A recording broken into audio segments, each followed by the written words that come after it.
চূড়ান্ত ধাপ শুরু হয়েছিল, আজ আমরা অনেকটাই বিজয়ীর বেশে সেই শাহবাগের মঞ্চে আবার এসে জড়ো হয়েছি। যেই স্বৈরাচারী সরকার পুলিশ দিয়ে আমাদের ব্যারিকেড দিয়েছিল, সেই স্বৈরাচারী সরকার কোথায়? সেই পুলিশ কোথায়?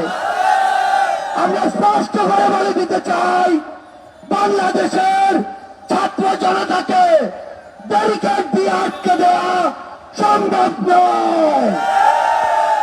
যদি আটকে দিতে চান, গদিতে আগুন জ্বলবে। এই স্বৈরাচারী সরকার নাকি ভারতে বসে পাল্টা করে অভ্যুত্থানের চেষ্টা করছে। এর চেয়ে বেশি হাস্যকর আর কি হতে পারে?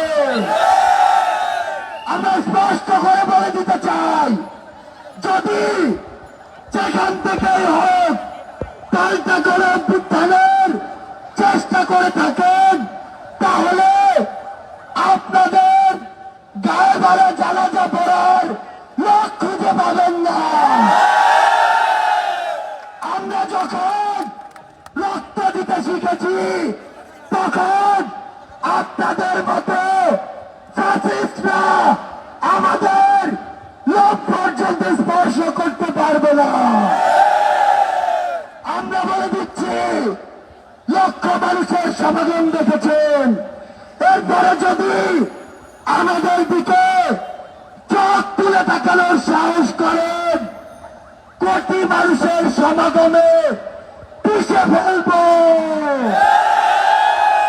আমরা স্পর্শ করে বলে দিতে চাই, এই বাংলাদেশ 16 বছর পরে স্বাধীনতার যে নতুন মুখ দেখেছে, সেই মুখের দিকে কেউ যদি নজর দেওয়ার চেষ্টা করে, তাহলে তার জায়গা আমাদের এই বাংলাদেশে হবে না।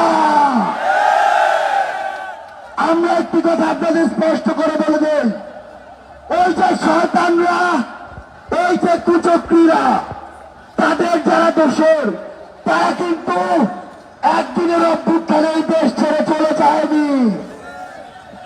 সালমান এফ রহমানের মতো দণ্ড সেজে লুকিয়ে আছে আমাদের আশেপাশে। এদেরকে প্রতিহত করতে হবে। যেই নৌকার মাঝি এরা সাজুক না কেন, নৌকা সহ ডুবিয়ে দিতে হবে। আপনাদেরকে স্পষ্ট করে বলি, আমরা আমাদের একটি ধাপ মাত্র পার হয়েছি। যতদিন পর্যন্ত জনতার দ্বারা নির্বাচিত জনগণের সরকারের হাতে ক্ষমতা না যায়, ততদিন পর্যন্ত রাজপথে 10 মিনিটের ঘোষণায় নামার জন্য প্রস্তুত থাকতে হবে। যেই গর্ত দিয়ে ওই ফ্যাসিস্টের দোসররা বের হওয়ার চেষ্টা করবে, দুইটা কাজ করতে হবে। সেই গর্তেই তাদেরকে ঢুকিয়ে দিতে হবে এবং ওই গর্তে তালা দিয়ে দিতে হবে। আমরা স্পষ্ট করে বলি, বৈষম্য বিরোধী ছাত্র আন্দোলন বাংলাদেশের কোন নির্দিষ্ট মতের বা দলের আন্দোলন ছিল না। এটি ওই ফ্যাসিস্টদের বিরুদ্ধে পুরো বাংলাদেশের সকল মতের, সকল দলের, সকল জাতের, সকল বর্ণের মানুষের সম্মিলিত একটি আন্দোলন ছিল। সে জায়গা থেকে সামনে যদি বিন্দু পরিমাণ কোন বাধার আশঙ্কা আমরা দেখি, তাহলে ওই 5ই আগস্টের মতো জনতার স্রোতে তাদেরকে পিছিয়ে দিতে হবে।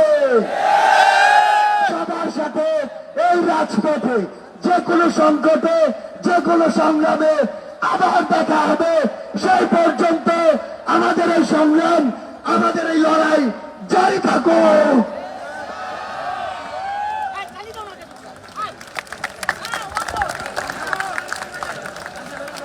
অসংখ্য ধন্যবাদ সার্জিস ভাইকে। আপনারা হয়তো অনেকেই জেনেছেন যে আমাদের যেই ভাইরা শহীদ হয়েছিলেন তারপর